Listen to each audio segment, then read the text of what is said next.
brûle en moi, un écho qui se répand. Oh, il est mon chant, tu es bon, bon. Oh, oui, tu es bon, bon. Oh,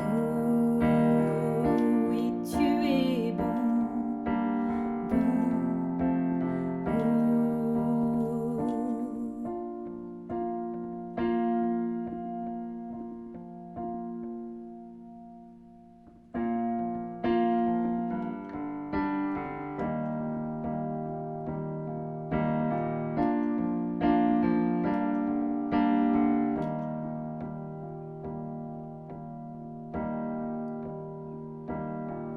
Que le roi de mon cœur soit la montagne où j'accours, la source où je vais boire. Oh, il est mon chant. Que le roi de mon cœur soit l'ombre où je me cache, la rançon pour ma vie. Oh, il est mon chant, tu es bon. Oh, oui, tu es bon, bon. Oh, oui, tu es bon, bon. Oh, que le roi de mon cœur soit mon encre dans les vagues et le vent dans mes voiles. Oh, il est mon chant. Que le roi de mon cœur soit le feu qui brûle en moi, un écho qui se répand. Oh, il est mon chant, tu es bon, bon. Oh, et tu es bon, bon. Oh, oui, tu es bon, bon. Oh, tu es bon, bon. Oh, tu ne me laisseras jamais. Tu ne me laisseras jamais. Tu ne me laisseras jamais. Tu ne me laisseras jamais. Tu ne me laisseras jamais. Tu ne me laisseras jamais. Tu es bon, bon. Oh, oui, tu es bon, bon. Oh, oui, tu es bon, bon. Oh, tu es bon, bon. Oh.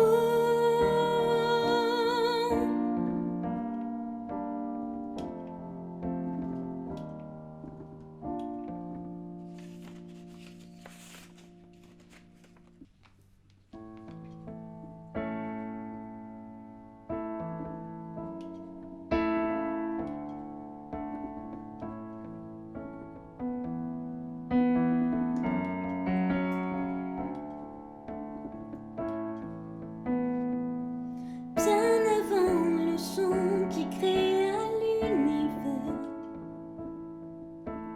bien avant l'esprit qui planait sur la terre, bien avant que tu me formes de la poussière. Tu rêvais du jour où je pourrais t'aimer. Bien avant les premiers battements de mon cœur, bien avant que je m'éveille à ta douceur,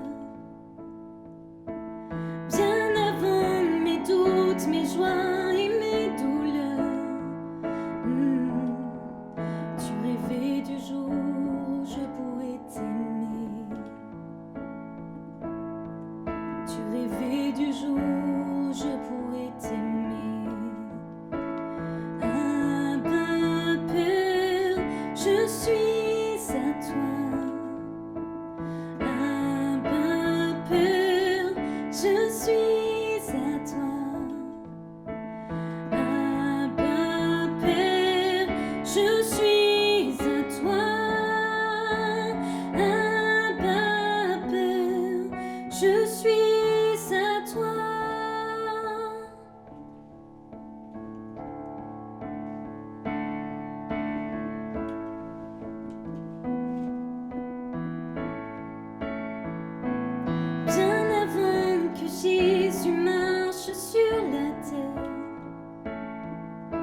saisi par l'immensité de ton amour pour moi. Abba, Père, si grande est ta tendresse, ton cœur est grand ouvert et je viens plonger dans tes bras. Abba, Père, je suis émerveillée, saisi par l'immensité de ton amour pour moi. Abba, Père, si grande est ta tendresse, ton cœur est grand ouvert et je viens plonger dans tes bras.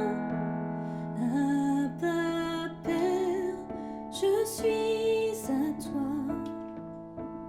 Abba, Père, je suis à toi. Abba, Père, je suis à toi. Abba, Père, je suis à toi.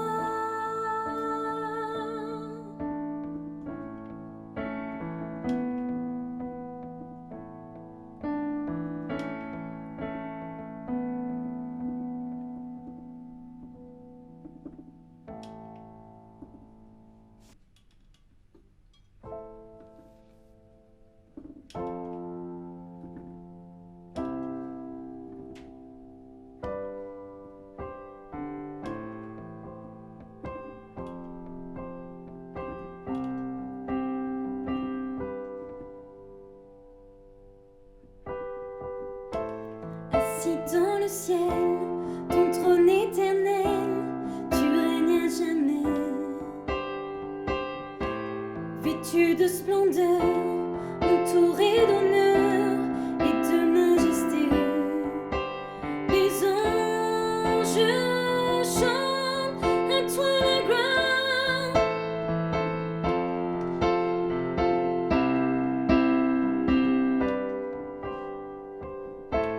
Les cieux et les mers, la vie, la lumière nous parlent de toi. Tu les as créés, les as appelés au son de ta voix. La terre chante majestueux, souverain, Dieu tout-puissant. Tu es saint, la création loue ton nom, tout l'univers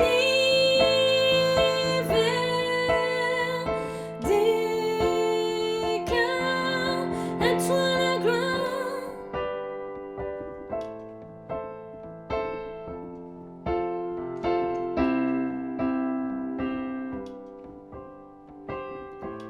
Ô un serviteur, tu vins sur la terre révéler l'amour. Divin créateur, merveilleux sauveur, tu vis pour toujours. Tes enfants chantent majestueux, souverain, Dieu tout-puissant. Tu es saint,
miséricordieux, grâce incomparable, amour véritable, je t'exalte, tu es Yeshua, Dieu sauveur, précieux Fils unique, beauté sans pareil, sagesse insondable, je t'exalte, tu es Yeshua, Dieu sauveur. Nos voix unies à celles des anges déclarent tu es le Dieu sauveur, notre Dieu seul sauveur. Ton peuple uni à tous les anges déclare tu es le Dieu sauveur, notre Dieu seul sauveur.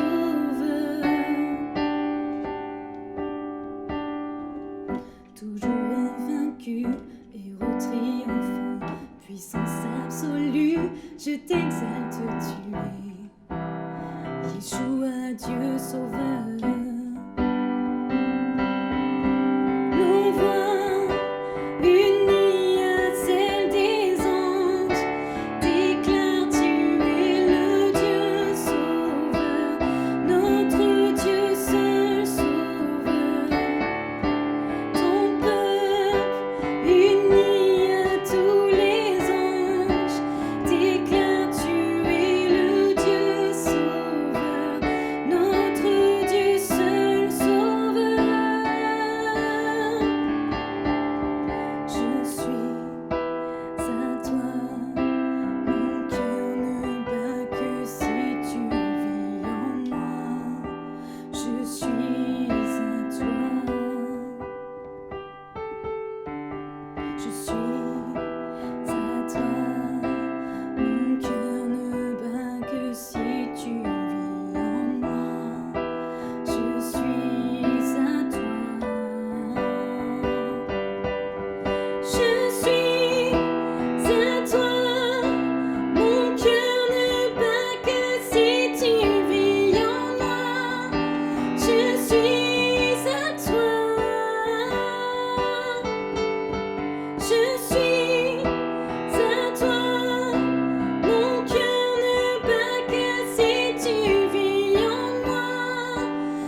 mes besoins.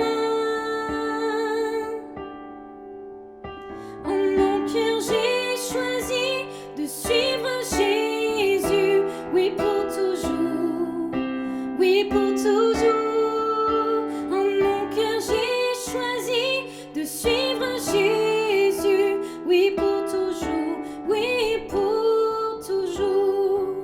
La croix devant moi, le monde derrière moi, oui pour toujours, oui pour toujours. La croix devant moi, le monde derrière moi, oui pour toujours, oui pour toujours, oui pour toujours, oui pour toujours, oui pour toujours, oui pour toujours.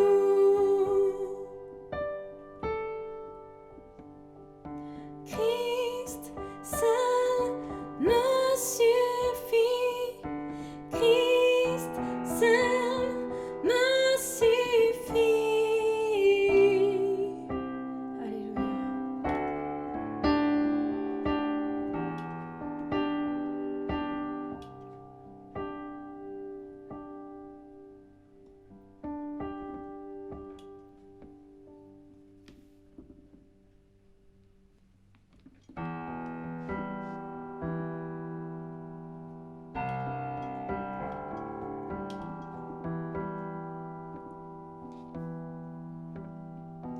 Nul n'est comme toi,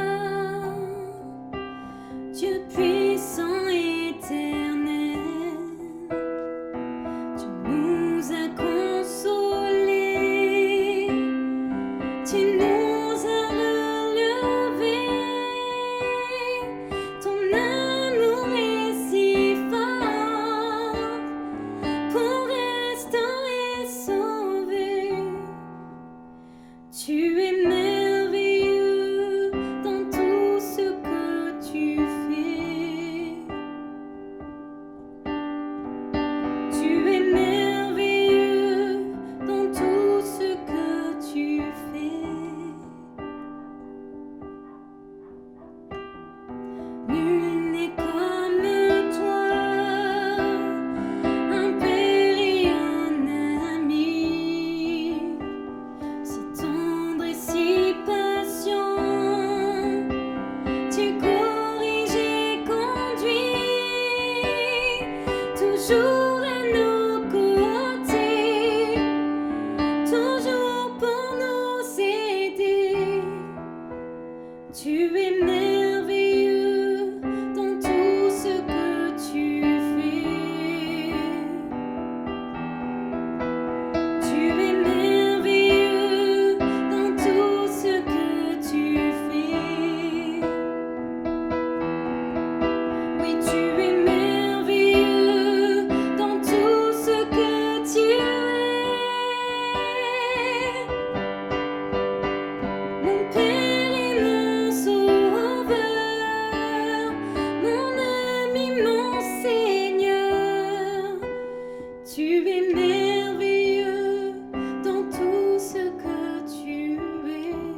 Voilà, bonjour à tous, j'espère que vous allez bien.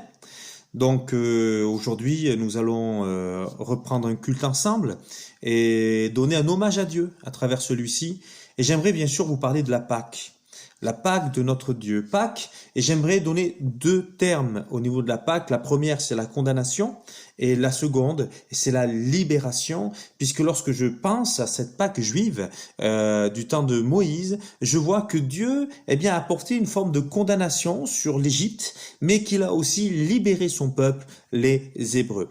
Nous allons faire une lecture ensemble dans le livre de l'Exode au chapitre 12, versets 1 à 14. Dans le livre de l'Exode au chapitre 12, versets 1 à 14, je lis pour nous. L'Éternel dit à Moïse et à Aaron dans le pays d'Égypte: ce mois-ci sera pour vous le premier des mois. Il sera pour vous le premier des mois de l'année. Parlez à toute l'assemblée d'Israël et dites: le deuxième jour de ce mois, on prendra un agneau pour chaque famille, un agneau pour chaque maison. Si la maison est trop peu nombreuse pour un agneau, on le prendra avec son plus proche voisin, selon le nombre des personnes.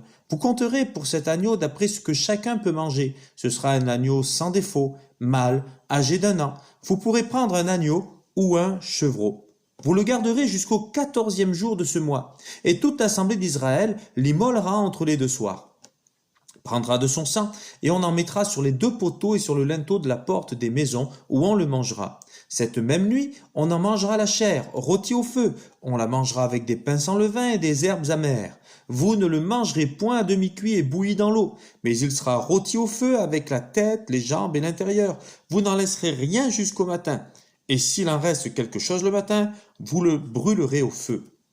Quand vous le mangerez, vous aurez vos reins sains, vos souliers aux pieds et votre bâton à la main, et vous le mangerez à la hâte. C'est la Pâque de l'Éternel. Cette nuit-là, je passerai dans le pays d'Égypte et je frapperai tous les premiers-nés du pays d'Égypte, depuis les hommes jusqu'aux animaux, et j'exercerai des jugements contre les dieux de l'Égypte. Je suis l'Éternel. Le sang vous servira de signe sur les maisons où vous serez. Je verrai le sang et je passerai par-dessus vous. Il n'y aura point de plaie qui vous détruise quand je frapperai le pays d'Égypte. Vous conserverez le souvenir de ce jour et vous le célébrerez par une fête en l'honneur de l'Éternel. Vous le célébrerez comme une loi perpétuelle pour vos descendants.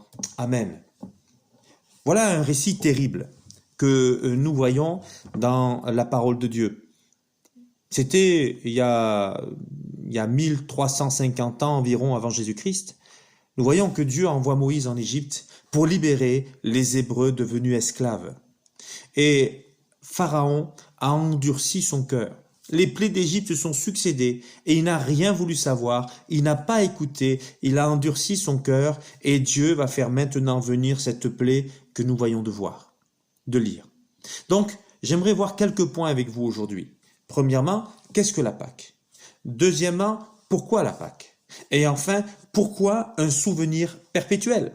Nous essaierons aussi, en conclusion, de comprendre, oui ou non, y aura-t-il une autre Pâque? Nous allons travailler sur ces quelques points aujourd'hui, enfin nous allons les voir, et que tout cela nous amène à glorifier notre Dieu qui est puissant, vivant et qui n'a pas changé, qui demeure le même hier, aujourd'hui et éternellement.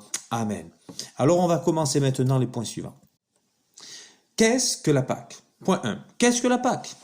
Du terme Pessah, qui signifie passage, passer outre. Et nous voyons bien qu'il y a eu un passage de Dieu dans l'Égypte, et qui fait que ceux qui ont écouté Dieu en mettant ce sang sur les poteaux, les linteaux des portes, eh bien Dieu est passé outre. Il est passé, mais il n'est pas rentré dans les maisons. Ce que nous voyons au niveau de Pâques, c'est que Dieu demande, eh bien, de manger un agneau.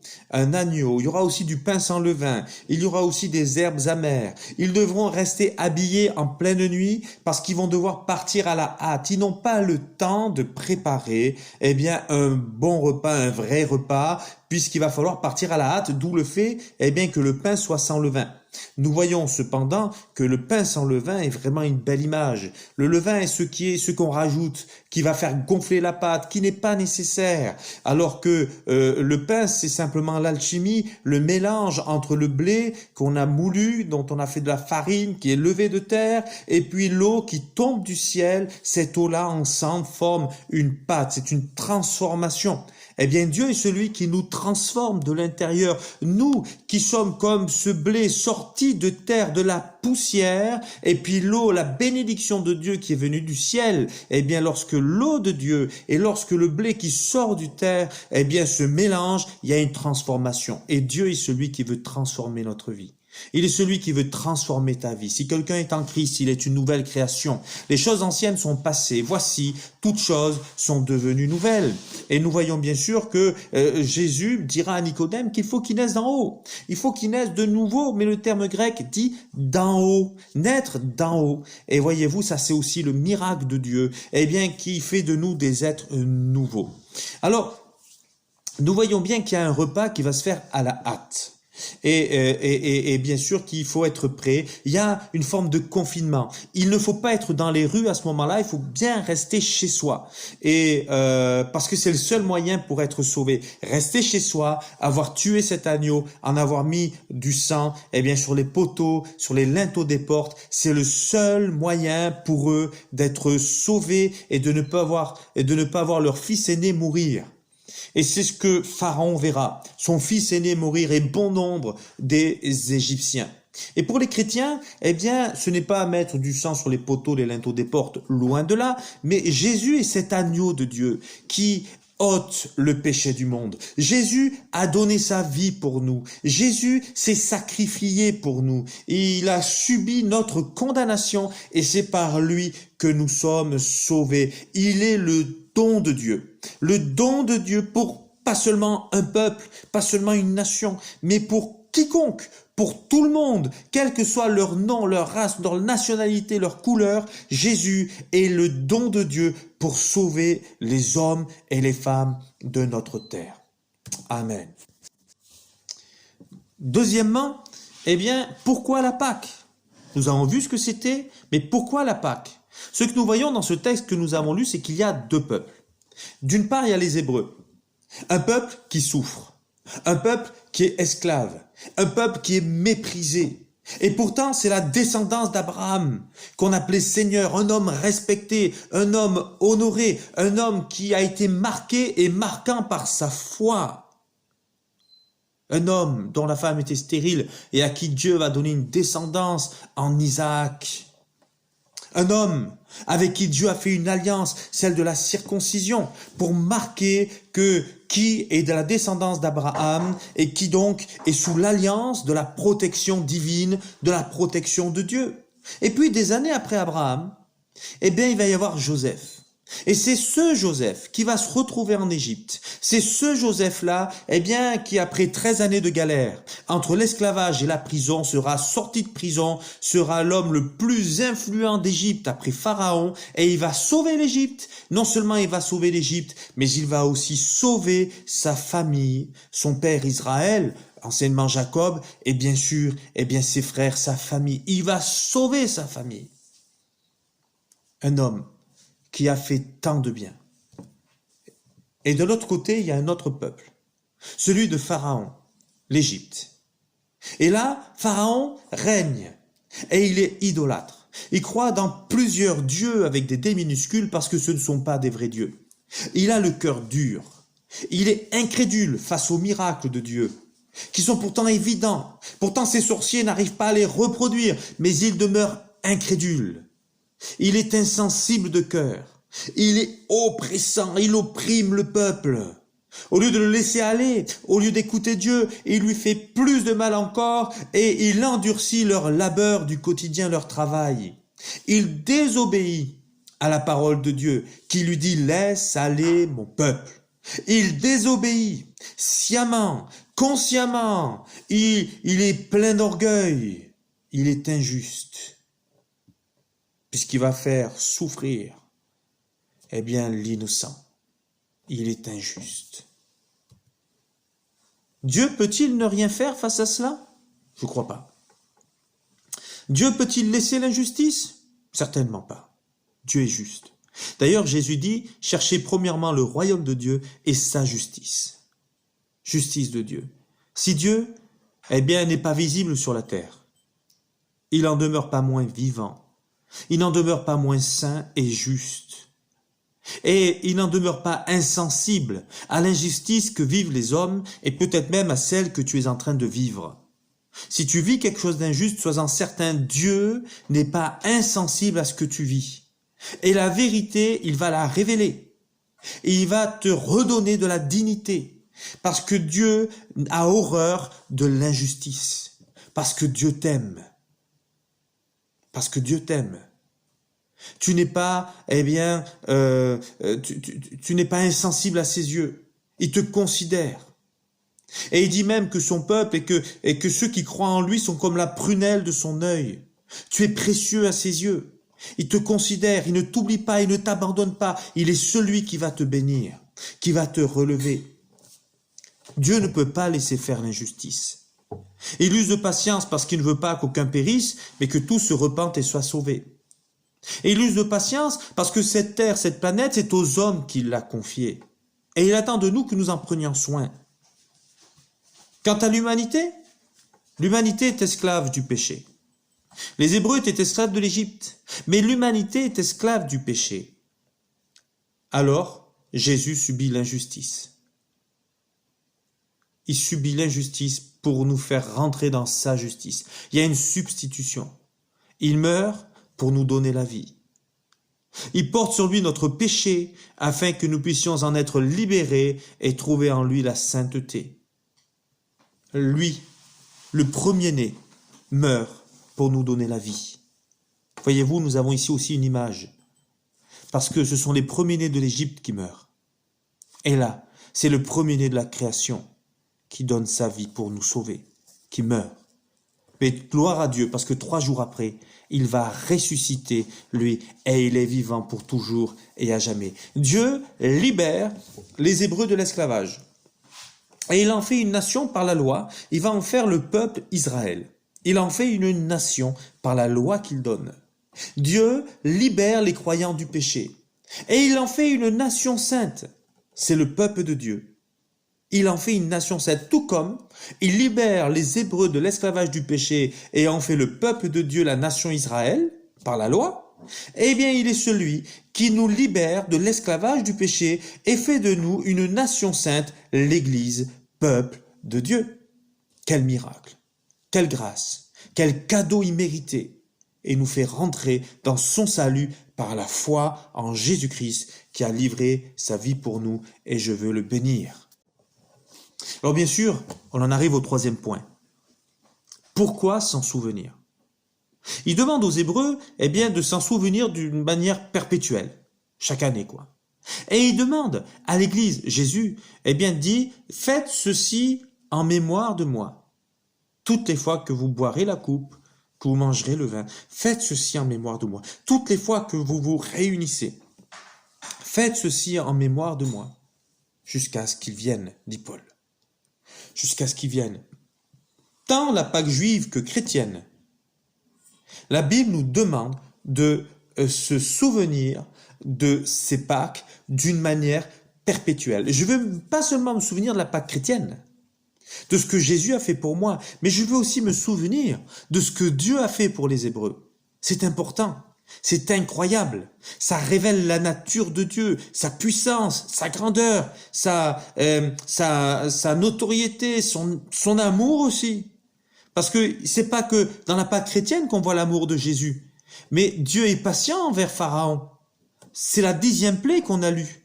Il y a eu 9 plaies avant, et au début c'était anodin, c'était juste pour laisser aller le peuple. Et si Pharaon avait écouté tout de suite, il n'y aurait pas eu de plaie. Il aurait même pu se convertir en voyant la grandeur de la puissance de Dieu, qui était bien supérieure aux idoles de l'Égypte. Loin de là, il préfère endurcir son cœur. Il préfère rester dur. Il préfère rester méchant, impitoyable envers le peuple de Dieu. Que ce soit un exemple pour nous à ne pas reproduire. Mais que nous puissions comprendre, considérer la puissance de Dieu. Dieu est puissant. Il est omnipuissant, omniprésent, omniscient. Qui pourra lui cacher quelque chose? Qui pourra se cacher loin de lui? Il te voit. Il te connaît mieux que tu ne te connais toi-même. Faites ceci en mémoire de moi, de façon à demeurer dans la crainte du Seigneur, de façon à demeurer dans la sainteté de Dieu. Il est saint et il veut que nous soyons saints. Tel il est, tel nous sommes aussi dans ce monde. De façon aussi à demeurer dans la foi. Jésus dit, trouverai-je la foi sur la terre, quand il viendra sur la terre. Ferons-nous partie de ceux qui auront gardé la foi? Plaise à Dieu que oui. Même il est écrit que s'il tardait, qui serait sauvé? Que Dieu fasse, que nous soyons persévérants jusqu'à la fin, car c'est celui-là qui sera sauvé. Du temps de Moïse, on aurait pu se poser la question, l'exterminateur va-t-il vraiment venir? Dieu va-t-il vraiment accomplir cette parole qui a été donnée? Ben oui, il a fait. Du temps de Jésus, Jésus va-t-il vraiment ressusciter? Est-ce que c'est vrai? Ben oui, c'est vrai, il est vraiment ressuscité. Du temps de Noé, mais le déluge va-t-il vraiment produire? Il n'avait même jamais plu sur la terre. Comment est-ce possible? Eh bien oui, la pluie est vraiment tombée du ciel et il y a eu le déluge. Tout ce qui a été annoncé s'est accompli à la lettre. L'avènement de Jésus se produira-t-il? Jésus va-t-il vraiment venir chercher l'Église? Est-ce que ce n'est pas une image? Non, ce n'est pas une image. Un jour, Jésus viendra chercher son Église. Et il est écrit dans 1 Thessaloniciens, chapitre 4, à partir du verset 12, que premièrement, les morts en Christ vont ressusciter, puis nous, les vivants, nous serons changés, transformés avec un autre corps. Dieu va nous changer, transformer à l'image de son Fils Jésus. Et pourtant, en ce temps-là, vers la fin, beaucoup diront, beaucoup deviendront moqueurs parce qu'ils n'y croiront plus. Mais depuis le temps qu'on nous annonce qu'il va revenir, est-il déjà revenu? La tiédeur, la froideur vont remplacer le feu de la foi et du Saint-Esprit. Que Dieu fasse, que nous ayons suffisamment d'huile en réserve pour ne pas tomber dans ce piège et être prêts pour le jour où Jésus viendra nous chercher. Amen. Se souvenir de ces Pâques est important de façon à demeurer dans son salut. Frères et sœurs, demeurons dans le salut de Dieu, je vous en prie. En conclusion, j'aimerais dire ceci. Y aura-t-il une autre Pâque? Pouvions-nous annoncer une autre Pâque, celle de Jésus qui mourra pour nous à la croix? Pouvions-nous le prédire comme une Pâque, l'annoncer comme une Pâque? En tout cas, ce qu'on retrouve dans ces deux Pâques, ce sont les repas. Ce sont les plaies, punitions, fléaux, libération, des peuples qui sont sous l'emprise d'une nation étrangère. Si celle des Hébreux, c'était l'Égypte, un peuple qui était clairement visible, on pensait que du temps de Jésus, ce serait des Romains qu'il fallait libérer, mais non. C'était d'une puissance bien supérieure à celle de Rome, c'était celle du péché. Jésus est venu nous libérer de l'esclavage du péché. Et quand je pense à ce qui s'est accompli, quand je pense que Jésus va venir chercher son Église, je me dis que juste après cet événement, il va y avoir encore un repas qui est appelé les noces de l'agneau.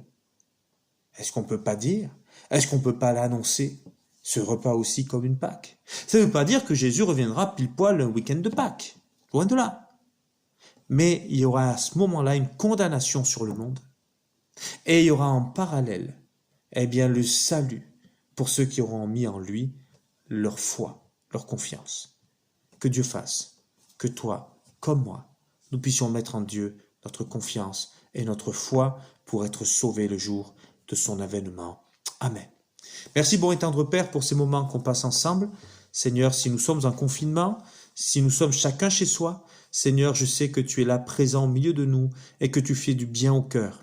Que par cette parole qui est partagée, tu puisses nous relever, que tu puisses nous fortifier les uns les autres et qu'à travers ce week-end de Pâques, Seigneur, tu nous rappelles, Seigneur mon Dieu, non seulement ta puissance déployée dans le passé, mais celle que tu vas encore déployer non seulement pour nous libérer, Seigneur, de ces virus, Seigneur, mais surtout pour libérer du péché, pour libérer de la méchanceté, de l'orgueil, des cœurs durs et insensibles, Seigneur mon Dieu, et ainsi nous faire entrer par la foi en Jésus dans le royaume de Dieu.